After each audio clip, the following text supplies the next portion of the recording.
Good morning, folks. How are we doing? I am Scott. Bo is taking a nap right now. Today is the 20th day of June 2022. It's about 8:15 in the morning and a nice, mostly sunny 76 degrees in Tampa, Florida on this Monday morning.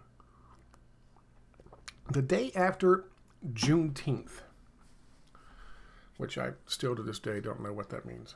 But Juneteenth is a thing. It happened yesterday, and many states recognize today as a federal holiday.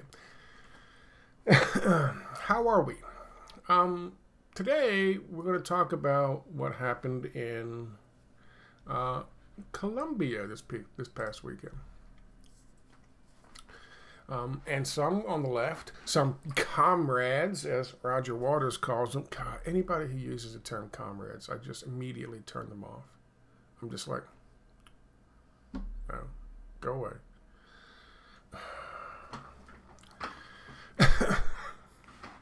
It's like fucking, I just immediately, when someone says comrade, you're my comrade. I'm like, hello, comrades. I'm with you, comrades. I see that meme with the fucking old dude walking through the school with the baseball cap on and a skateboard over his shoulder, and he sees a bunch of high school kids, and he's like, "Hey, fellow kiddos," or "Hey, hi, fellow kids." That's whenever someone says comrades, that's immediately what comes to mind. I don't know why. Anyway, presidential election, I think runoff election was this past weekend, yesterday, and it was won by Gustavo Petro and Francia Marquez. And I honestly don't know where to come down on this. It could be a good thing, incrementally, I guess, or it could be just more of the same. Just this time, it's more of the same, but it's window dressing. You know? Anything's better than Duque. Anything's better than Duque. I'm not sure. I would go so far as to say, well, Pinochet is not better than Duque, but you got to go to someone like Pinochet to be worse than Ivan Duque. In my opinion. I don't live in Colombia. I'm from the outside looking in. But there's a number of things that their backgrounds, their bona fides are good, impressive enough. He was supposedly with a radical group, M19, before that with the April 19th movement or whatever it was. They had an interesting history. When he was a younger man, he was arrested when he was 18, kept in prison for 18 months, and then he comes out. I believe he's still a member of the organization when he comes out, but he goes to school and studies economics. Listen, then he gets a master's degree in economics. He finds his way to become mayor of fucking Bogota.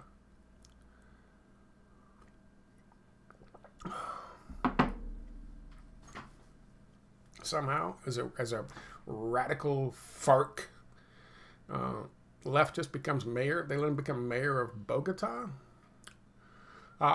Her background is much more, I think, authentic. Marquez's background. Her background is much more authentic. She was really in the shit. She wasn't so much as a gun-toting FARC rebel taking people hostage.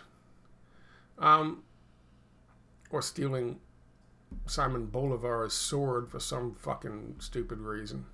Follow the shoe, follow the gourd, follow the sword. I don't know what that meant. I guess it meant something big in Colombia, to Colombians. Liberating the sword from the fucking imperialist-controlled fucking government and stopping them from using it as a symbol that would make fucking Simon Bolivar certainly turn in his grave, I guess. I guess that meant something to them. I don't know. But, her background opposing the stealing of the fucking water rights for the river in her country and in her community, and then stopping corporations from polluting it. Her background. And then, of course, taking part in the negotiations in Cuba between the Santos regime, Santos government, and FARC rebels that actually came to a constructive end and put in place a means by which they could actually finally call an end to that violence. It continued for a little while afterwards, but she took part in that. Actually being sent to Cuba, Havana, for those talks.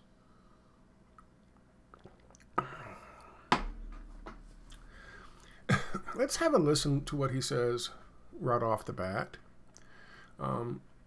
at his acceptance speech with her. And this was late yesterday evening. No, June 20th. Yes, this is yesterday evening. Late. Have a listen. I got the captions on so you can read if you don't speak. Comadres, gracias a su presidente Gustavo Petro. They don't have captions. Por favor. En este día que indudablemente es histórico.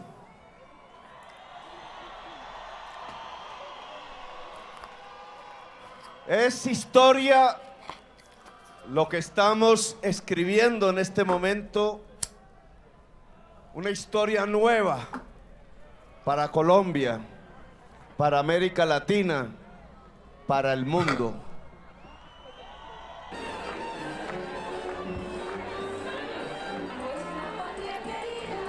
Yeah, see, that's the M19 partner.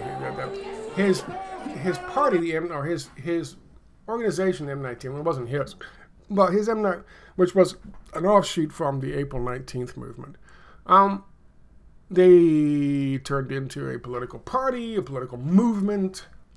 Now he's something with universal human party or something like that. A lot of people seem happy now. And I don't mean to be that dude who always shits on everything that's positive. But I'm going to be that dude who always shits on everything that's positive. Listen, I see this and I feel good. You know, especially the shit, the violence that has taken place, the political violence and the killings and the kidnappings and the whisking away to black sites. Our fucking military, I'm going to read a bunch of this to you in a few minutes, but our fucking military history, Eisenhower is sending people down there to fucking destabilize the goddamn country or to make sure that our puppets stay in power. Kennedy doing the same fucking thing and making it worse. Yeah, Kennedy, he's a hero. Yeah, right. He finally got his fucking mind right. They killed him for it. He got his mind really right. Now, his mind was right to start with. I can't help but see this as another Syriza or another we can. Yes, we can. Obama coronation in 2008. It's the cynic in me. Like I said, I trust her more than I trust him, but she's just the vice president. It's a historic position. It's the first time an African Colombian has held that position. I don't know if it's the first time a woman has. It might be. I don't know. And who knows? Again, the cynic in me might say perhaps that she was chosen because it would have certainly brought in a number of people who wouldn't have voted. I think 30 million out of 58 million, 32 million out of 58 million who were eligible to vote voted. I don't know if that's a good turnout in Colombia or a less than good turnout in Colombia. And in all honesty, I can't tell you because I'm down here and I'm in the States, and we only can have access to certain types of information, unfortunately. So I really can't. It's hard. Some of the stuff I've got for you today is from papers in Colombia, but you got to remember, Colombia has been a puppet regime of the United States for a very long time. They are very neoliberalized. The state has very little power. It's all been handed over and privatized and chopped up to the point when neutered to the point where the state is very is almost it's almost just a it's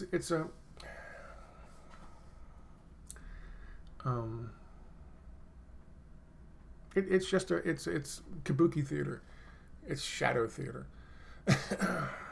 But it is important enough for them to want to keep control of it, which makes me wonder why, in the long history of stolen elections in Colombia, why didn't they steal this one? And why did the right-wing opposition, who was supposedly, who was in the runoff with him, and he lost by like 3 million votes or some shit, or 3%. He lost by 3%. It was 50 to 47. Why wasn't he screaming bloody murder like they always do on a leftist that they're worried about destroying the country and the world? When a leftist is elected, he goes, okay, I concede, he won. I'm off.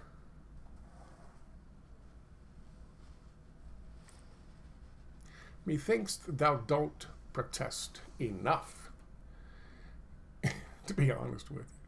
I mean, I know these are proving a negative arguments. However, like I said, Colombia has a long history of stolen elections, rigged elections, never allowing, socialist movements or certainly FARC, not FARC-aligned leaders take control of anything. Yet he was allowed to be mayor of Bogota, and now he's going to be president of Colombia with no pushback from the guy he beat. Let's take a look at some of the history here, shall we? This is from the New York Times, and they have a good write-up on this. Again, thank you, John. Gustavo Petro wins the election, becoming Colombia's first leftist leader. That's not necessarily true. There is a guy by the name of Bolivar who was a leader for a little while, at least. For the first time, Colombia will have a leftist president. Gustavo Petro, a former rebel and longtime legislator, won Colombia's presidential election on Sunday, galvanizing voters frustrated by decades of poverty and inequality under conservative leaders, with promises to expand social programs, tax the wealthy, and move away from an economy he has called overly reliant on fossil fuels and cocaine. His victory sets the third largest nation in Latin America on a sharply uncertain path, just as it faces rising poverty and violence that has set record numbers of Colombians to the United States border. High levels of deforestation in the Colombian Amazon, key buffer against climate change, and growing distrust of key democratic institutions, which has become a trend in the region. Mr. Petro, 62 years old, received more than 50% of the vote, with more than 99% counted Sunday evening. His opponent, Rodolfo Hernandez, a construction magnate, a billionaire who had energized the country with scorched earth anti-corruption platform, won just over 47%. Shortly after the vote, Mr. Hernandez conceded to Mr. Petro. Colombians today, the majority of the citizens have chosen the other candidate, he said. As I said during the campaign, I accept the results of this election, and out the door I go. No questions, no argument, no accusations. Oh, he's a former member of FARC, and April 19th movement. He's a far-left socialist, and I don't care. Off I go. If that doesn't strike anybody as suspicious, I don't know what would. Mr. Pedro took the stage Sunday and flanked by his vice presidential pick, Francia Marquez, and 3 of his children. The packed stadium went wild with people standing on chairs and holding phones aloft. If I could stop for 1 second again, I saw the same thing happening in 2008 with Obama. We got change! Change! And what change did they get? And was there any... What did McCain do? Oh my God, the leftists stole the election. Nope, McCain said, yep, he won. I'm out. Bye-bye. And out the door he went. Syriza in Greece. Very similar circumstances in terms of the public being pissed off. They were pigs. They weren't going to take the austerity measures like they were supposed to. They weren't going to take the next IMF loan. How dare they?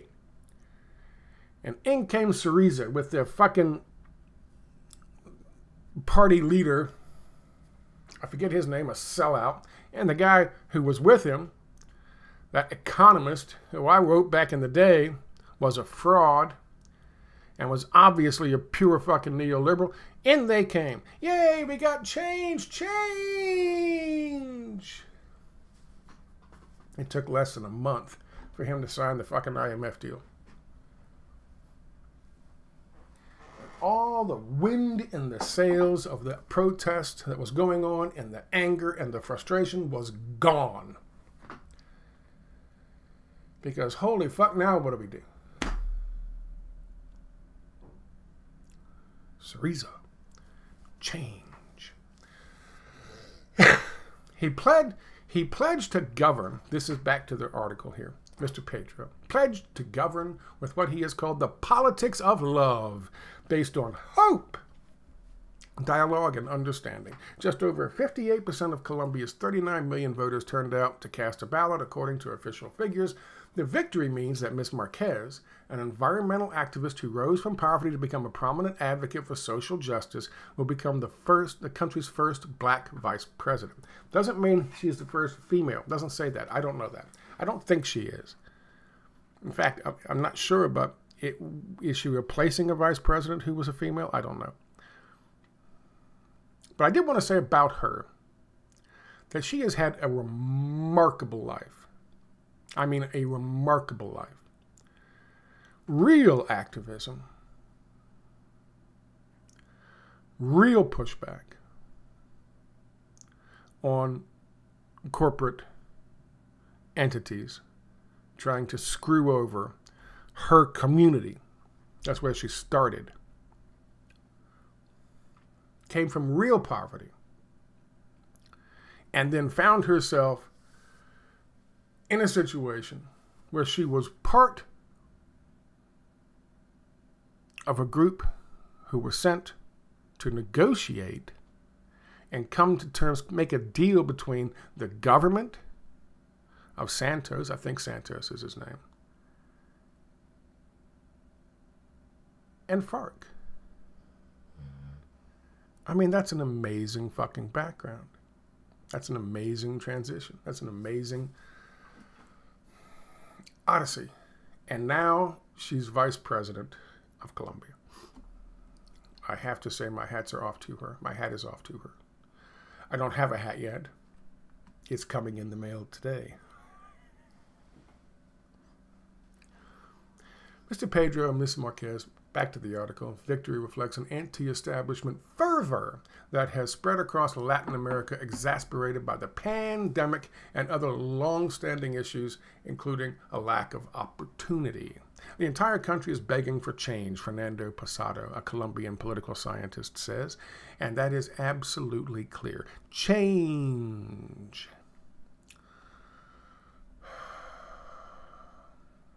In April, Costa Ricans elected to the presidency Rodrigo Chavez, a former World Bank official and quote-unquote political outsider who took advantage of widespread discontent with the incumbent party. Last year, Chile, Peru, Honduras all voted for leftist leaders running against candidates on the right, extending a significant multi-year shift across Latin America. Many of those, especially the one in Chile, are considered to be faux left and are governing as faux left. Listen, it's not hard to countries, nations like, listen, neoliberal globalization, they gravitate towards stability.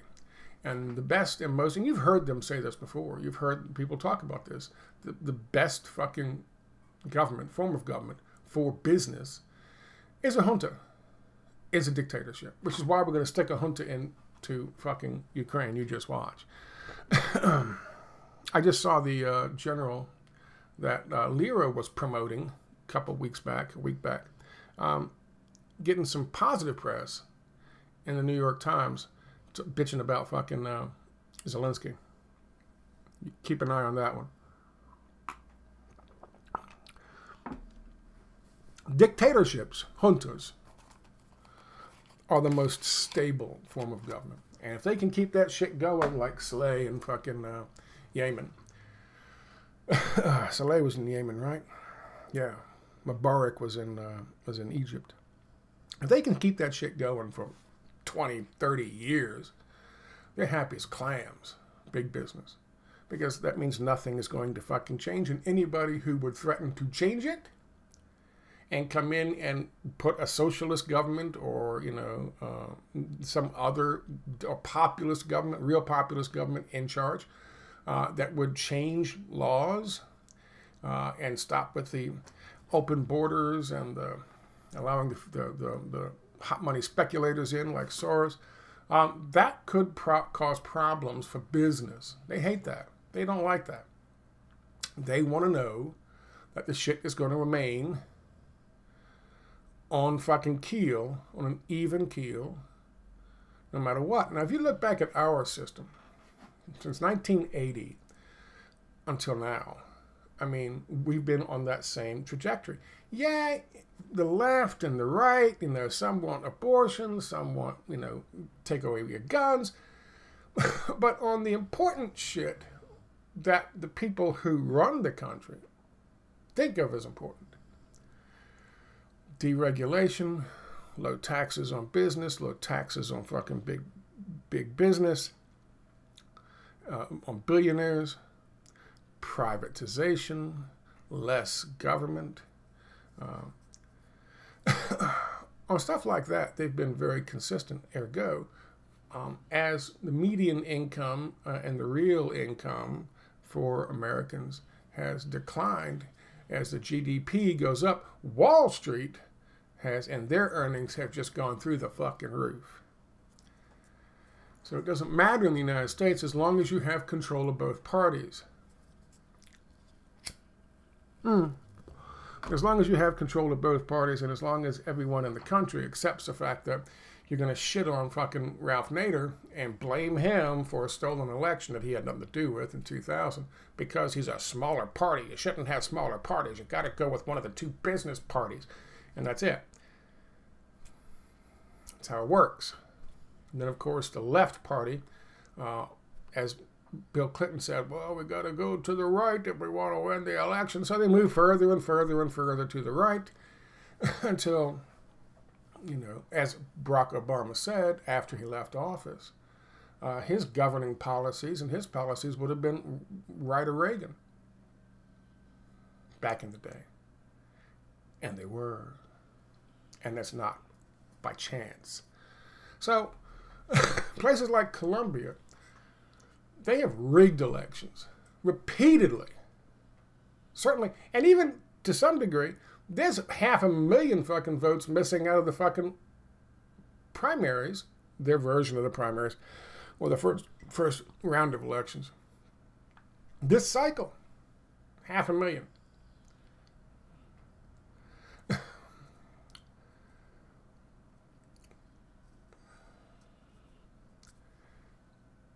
It begs the question, why nobody's really pushing back that hard on the right?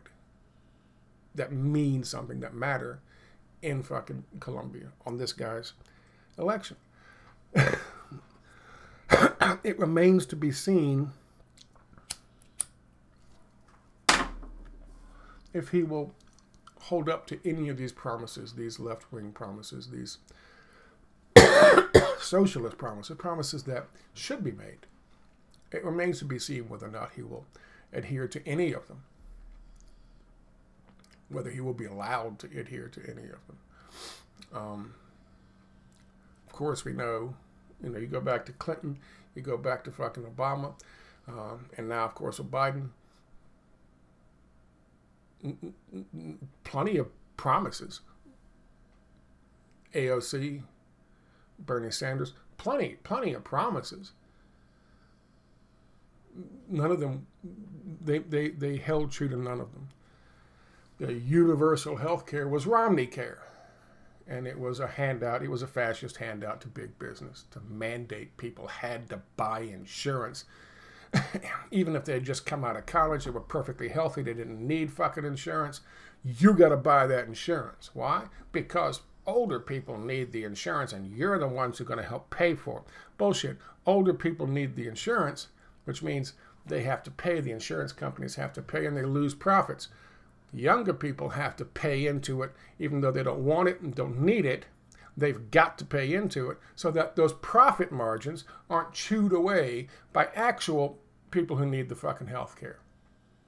You understand? That's called fascism. And our government, Barack Obama, the man of change, is the one who brought it to you. So I'm just saying, just because our system is fucked up like this doesn't necessarily mean theirs will be. A little background on him. Yes, he was part of M19, which started off as the April 19th movement, I believe. He wasn't born on April 19th, was he? Really? The guerrilla group is called the April 19th movement. He was born on April 19th? That's a bit odd. Didn't notice that before. Maybe I'm misunderstanding the April 19th movement, which of course was all about the... They had... The April 19th movement was... They opposed, obviously, the far right policies and allowing businesses to come in from the United States and run their fucking country. At one point in time, they took a bunch of people hostage. I think 39 people hostage in a government building. And I forget who this was under, which president this was under. And they demanded to be, part of the ones who took hostage were Supreme Court justices. I think there were 21 Supreme Court justices at the time. Well, they had 39 fucking hostages. They were demanding all of these things, including a trial, the justices that were there, holding accountable the president of Colombia. They tried some kind of negotiations. That didn't work. And so they sent in the military. And the result was 111 people were dead.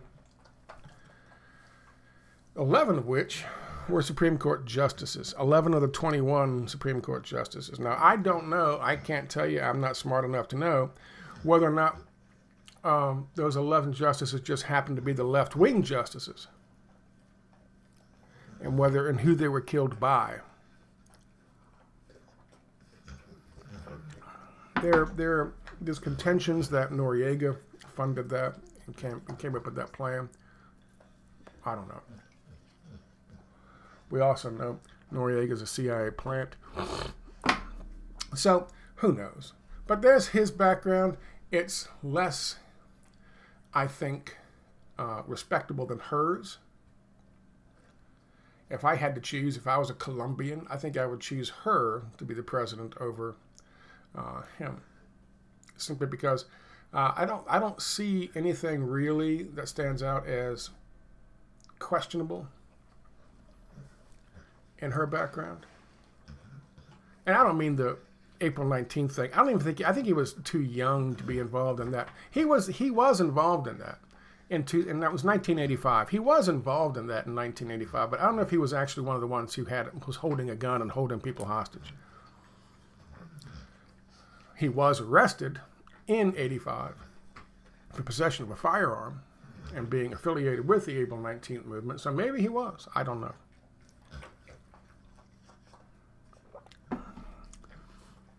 But as you can see here, she has a long history of in my opinion, legitimate activism.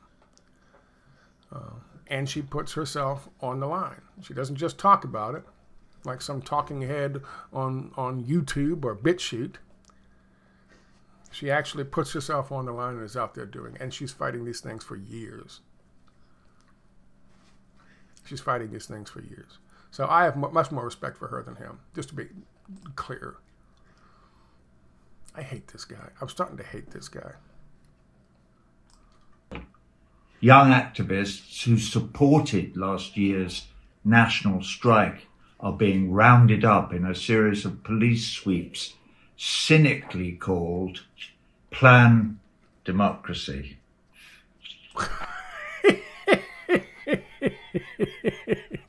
I hate it when actors and celebrities get all fucking full of themselves from their $1 million mansions and studios to help bring up the people. He starts off by talking, hello, comrades. I hate it when they do that. Shut the fuck up. You're a multi-millionaire for making music. Why don't you shut the fuck up? Just shut the fuck up. And we don't need your dramatic. It's like fucking, remember Matthew McConaughey? I did a video about Matthew McConaughey. And he had brought, his wife was holding these stupid fucking green canvas high tops. Supposedly, the shoes this girl was wearing in Uvalde when she was killed. They pulled them off the kid and put them in the fucking, gave them to fucking Matthew McConaughey's wife to use as a prop in the White House. And he goes, and there are the shoes. And she drew this little happy face heart on the fucking shoes. How about that? And he literally did that. As if, I got a prop. Huh? What are you going to do about that? I'm like, good God, shut the fuck up. You make my fucking skin crawl. You make me fucking want to puke. Waving around a dead child's fucking clothing to push your political fucking agenda? You should go hide in a fucking hole in the ground and never show your pathetic face in public again. You miserable, ghoul, senseless piece of fucking shit. How about that? Then he puts them right back on. Okay, stop. I'm much more comfortable with her than I am with him. But then again, I don't live in Colombia. Listen to me. I'm not lying when I tell you Colombia has a long history of fucking violence and bloodshed and political repression. And yet, last night, okay, he won. There you go. I'm out the door back. A long history. This is from Norwegian Refugee Council. And this is a breakdown of a number of the eras that they have gone through since 1819. Okay, Colombia. This is a very good read. It's pretty even-handed. Unlike one of the things I'll show you in a minute.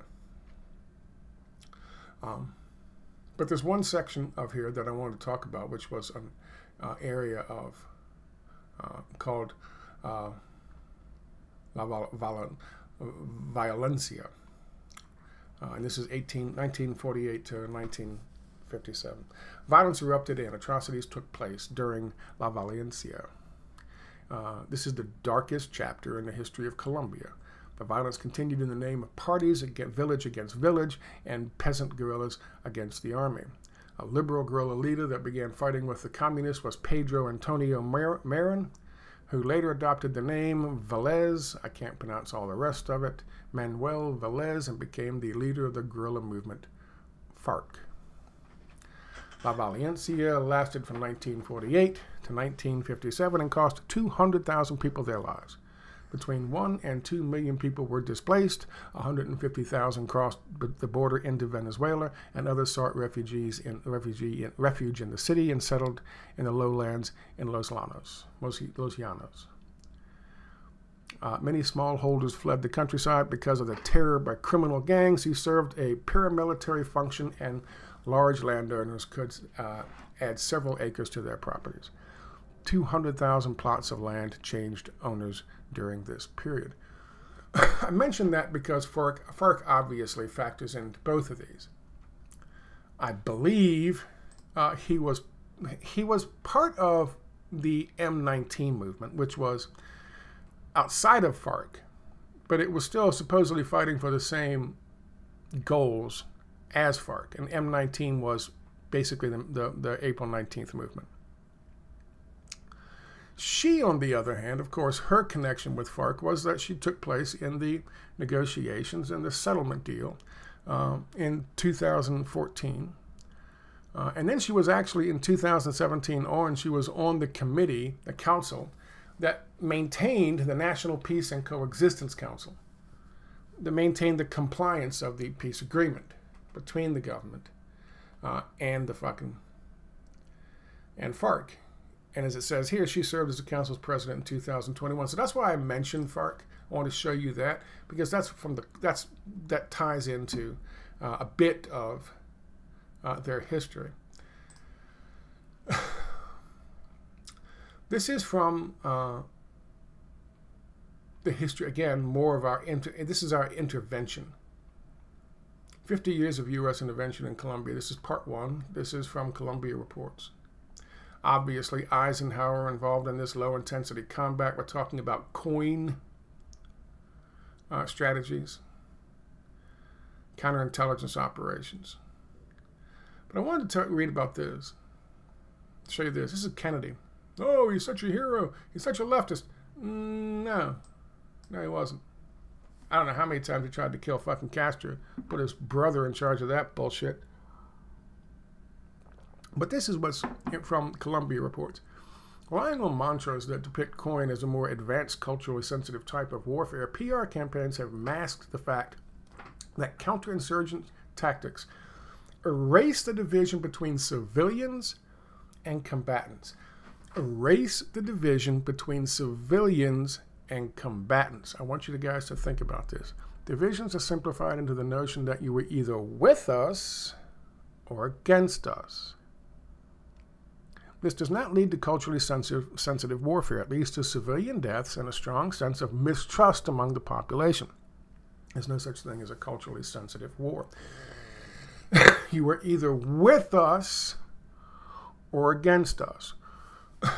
The other day, Bill Maher, and we've heard that obviously with George W. Bush, you're either with us or you're with the enemy, the terrorists. The other day, Bill Maher was talking about and explaining how this culture war that's taking place, this war of identities and definitions of words, and oh my God, you can't fucking think something differently. Oh my God, you're horrible. We've got to get you canceled. And he was talking about this thing that happened, I think it was the New York Times or the Washington Post or one of them, where somebody retweeted a joke. The joke was, all women are polar. You just got to figure out whether it's bi or bipolar or all women are bi. You gotta figure out whether it's bipolar or bisexual. See, I can't even get the joke right. That's how meaningless it is. It's a throwaway fucking joke. And of course, some woman went crazy and some millennial lady went crazy. And she worked there in their office, and they just had to fucking discipline this guy for this joke. And oh my God, can't believe that somebody would actually publish a joke that I don't find funny. And he pointed out the idea that this whole push from these people is the idea that you're either with us or you're the enemy, and you've got to be censored, and you've got to be fucking canceled, and you got to be fired, and you got to get your mind right. Ladies and gentlemen, boys and girls,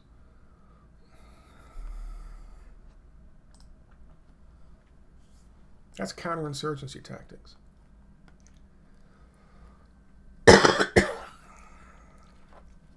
Divisions are simplified into the notion that you're either with us or against us.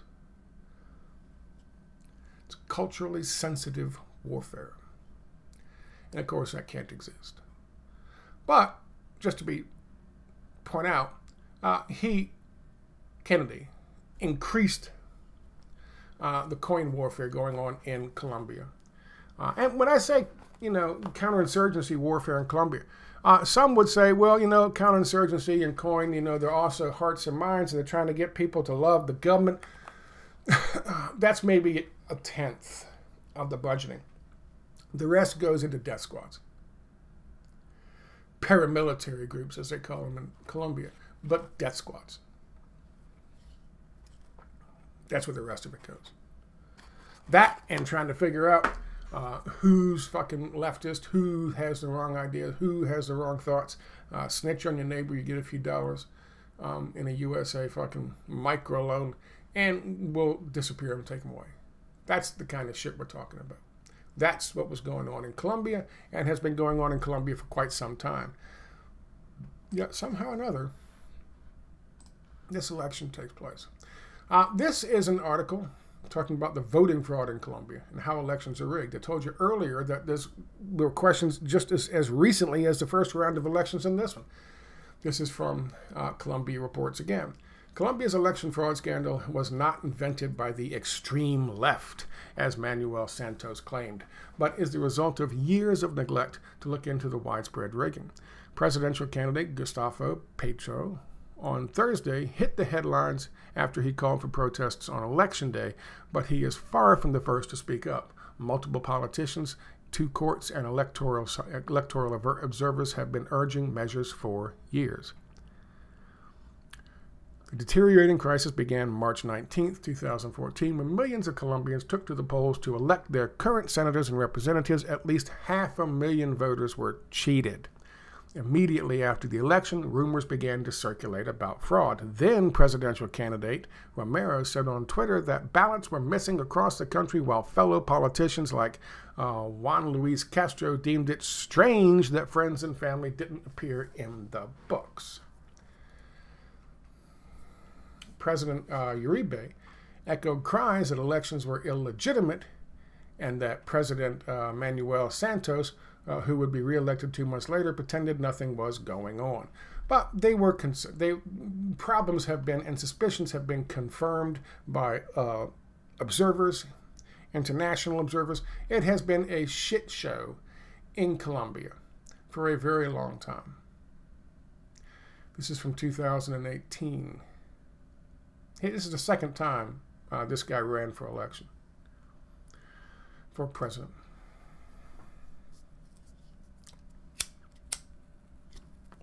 Here's another article. This is from the City Paper, dated March 22nd, 2022. Colombia's election integrity scrutinized over fraud charges.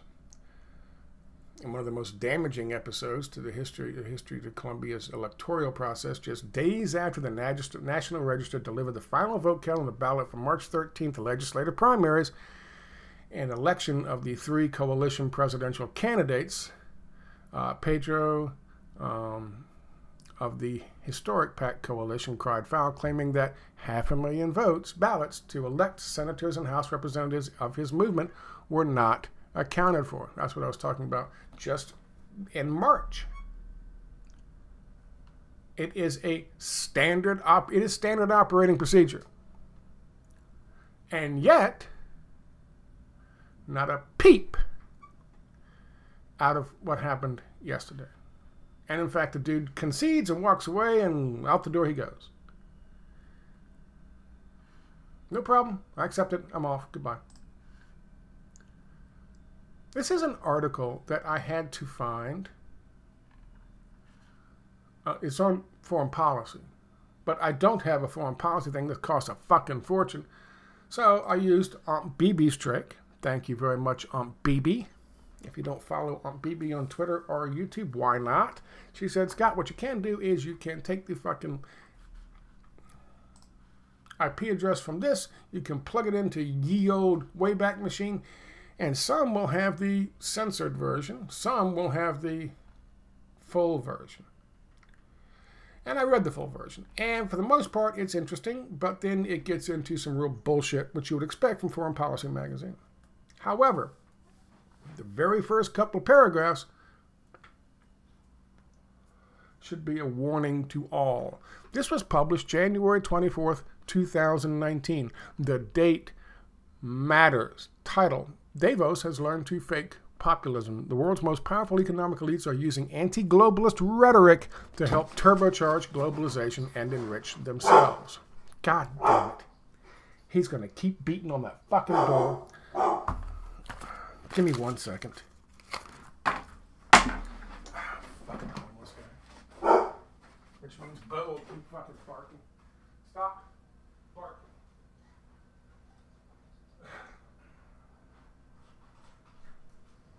Making a video, this is all I got. Thank you.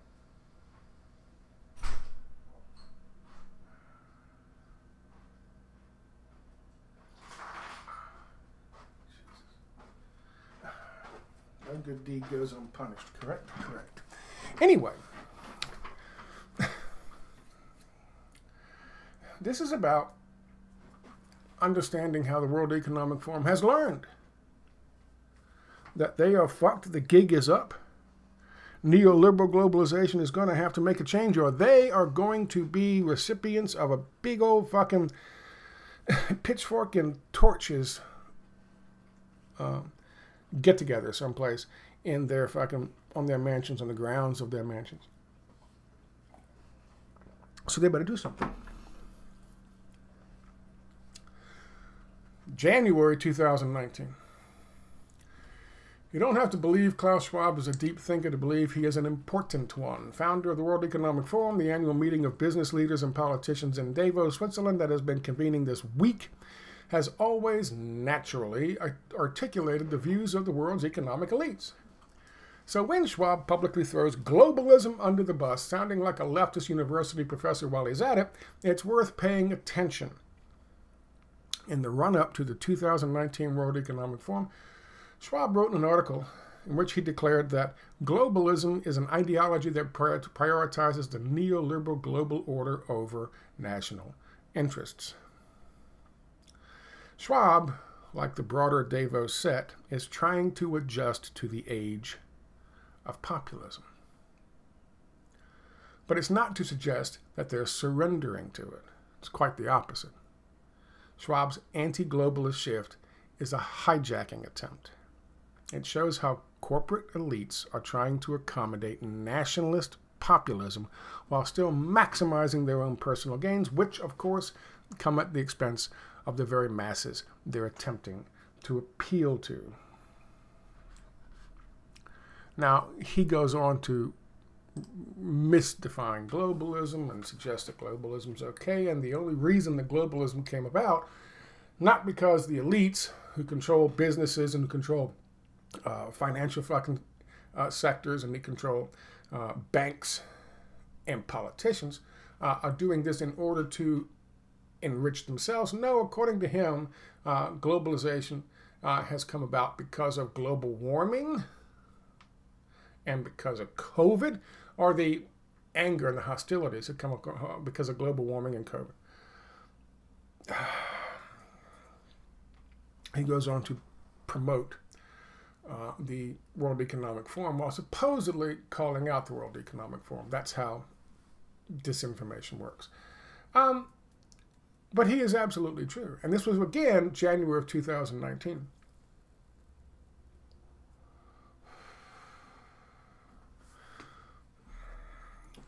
Early on in this process, Klaus Schwab was talking about the fact that we had a problem. And the problem was Occupy movement. The problem was Yellow Vest movement. The problem was the shit was collapsing way before the Rona came along, way before, you know, global warming. Yeah, global warming, hockey stick. Oh my God, they're lying about the numbers. It's actually global cooling. Climate change. They changed the name to climate change because it was getting cooler for a long time. Anyway, but the problem was there. The problem had nothing to do with either of those two, in spite of what this guy says. The problem was people understood that their leaders worked for, of the corporations, by the corporations, and for the corporations. That they had lost that grand experiment that a president a long time ago had spoken about. And that our politicians, all of them, in the two parties we talked about, had done the same thing. And so they've come to the realization that they've got to make something fake. They've got to make the fake Great Reset, which has a lot of very real implications to it, none of which are favorable to you or your children or your grandchildren. But what he's talking about is this idea that, and it's something that our politicians learned a long time ago, when they took a Republican and they turned her into a Democrat, and they ran her alongside another fake Democrat, guy by the name of Bill Clinton. Guy who's got many pictures of himself with the Bush clan long before he was president. They actually helped make him governor of Arkansas. And then, of course, they used Mina to bring in a bunch of fucking cocaine for the CIA. They were very corrupt, the Clintons were. But the idea was, if you want to stop the opposition, become the opposition, run the opposition. And that's what they did. Bill Clinton proudly talked about in his very first State of the Union address about how the first year he's been in office, he's helped enable a much smaller government, which is neoliberal economic ideology. Small government. Get government out of the way, make it neutered like it is in Colombia, so that big business takes over and they privatize things and you can fucking deregulate things and let business get away with pretty much anything, like, oh, I don't know, running and operating the fucking FDA, for example, so that they can get the FDA to approve potentially dangerous fucking medical treatments to 6-month-old fucking children who certainly don't fucking need it, simply because you want the scratch. Get rid of all the fucking regulations. Get rid of the fucking regulatory agencies, or capture the regulatory agencies. That's neoliberal economic ideology, and that's how it doesn't serve our interests. Well, he was all about that bullshit back in the early days. So that's what you do. In that case, you ran a fake opposition party. The New Dems, the DNC, the DLC, the Democratic Leadership Council, the Blue Dog Dems. Back in those days, they were small groups of the Democratic Party, but they got the money, they got the donations, they got the power, they stayed in place, and others like Kucinich and Cynthia McKinney, who weren't playing ball with them, out the fucking door they go. Right? So eventually, they had both parties. Same thing holds true for Colombia, obviously. And this is exactly what he's talking about, that Klaus Schwab was talking about in 2019. The problem is, for them, and I read an article in 2017 talking about populism, or the rise of populism, and that populism was the biggest threat to, it might have been earlier, it might have been 2018 prior to the election of Trump, or 2015 prior to the election of Trump. And it was a big article. It was one of these fucking, I think it was a London paper that wrote it, and I got a lot of attention. Populism was, it was the end for globalists and for neoliberals. So in 2019, out comes Klaus Schwab saying we've got to pretend we're becoming populist. We got to pretend that, because populism is the rise. Populism is the answer. Populism is the wave of the future. And so if we want to control the future, we've got to control the populism. We've got to run the populism. Make sense? Good. That's my concern with what happened yesterday. That and Syriza and, you know, Obama, change. That's my concern. That's my concern. That and the fact that there's no pushback from the fucking right. It's as if they said, okay, yeah, it's no big deal. We'll let him take, oh my goodness, we're going to lose so much. I'm not so sure. Again, I'm hopeful that I am wrong on this. And I'm not really saying that I fully expect him to be a fraud, a sellout. At this point, I just don't know. His background concerns me. His master's degree in economics concerns me after he did 18 months in prison in Colombia for being a leftist. All of a sudden he goes to fucking gets accepted at a elite school and gets a master's degree in economics, which I'm sure in Colombia at that time was teaching nothing but pure neoliberal Milton Friedman economic ideology. Another person who has a degree, not an advanced degree in economics, but a degree in economics would be, Ocasio-Cortez, just a girl from the Bronx. Yeah, she got hers from an elite university. And they presented her to be just this working girl bartender who brought herself up by her own bootstraps. The same bullshit that Jimmy Dore told you about Barack Obama back in 2012. And he certainly had 4 years to figure that shit out, but he didn't. That's my concern with what happened in Colombia. It is certainly better than if the other guy won, but you have to remember, they are manipulating the hordes. They are manipulating the masses. And had the other guy won, and had he come on and said, we're going to continue doing the same thing and make it worse, who knows what would have happened in Colombia? Who knows who would have risen to power? So that's the concern that Klaus Schwab was addressing back in January of 2019. You know, his thing talking about the movements of Occupy, the fucking yellow vest movements. These are genuine concerns to the elites. I wrote the other day, or I put on a fucking thing the other day, just ask the French. You know, if you let fucking populist movements in anger and anxiety and fucking fear and loathing percolate through a community long enough, shit's going to hit the fan. So you've got to do something to let the steam off of that pressure cooker. Syriza, for example. My heart goes out to the people in fucking Colombia. I certainly hope that this is as historic a moment in time for the country.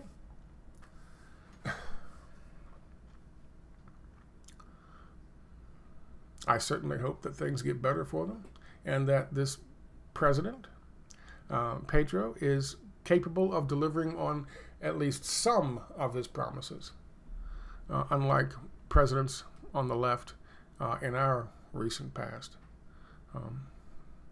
Again, I have more faith in the vice president-elect than the president. So we'll see. We'll see how it goes. Anyway, thank you very much for your time. Hey, just as soon as I say anyway, am I that fucking predictable? As soon as I say anyway, he just jumps up.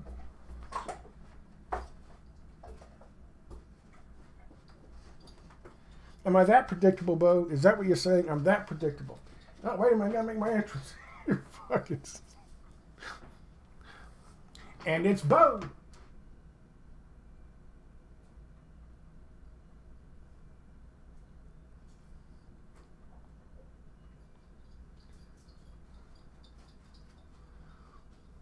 Did he just run past the door? Fuck him. I'll talk to you guys later. No. You blew it. You ran past the door. You went for the joke rather than fucking coming in here and joining me. No. You think that's funny? That's good. That's great. You're going to think it's real funny when you don't get food today. You're going to think that's funny when you don't get food today. No. You can't make up for that. Ow. You punked me in my own fucking show. On my own fucking video. You punked me. Ow. Oh, you miserable bastard. All right, I'll see you guys later. Bye-bye. Punked me out.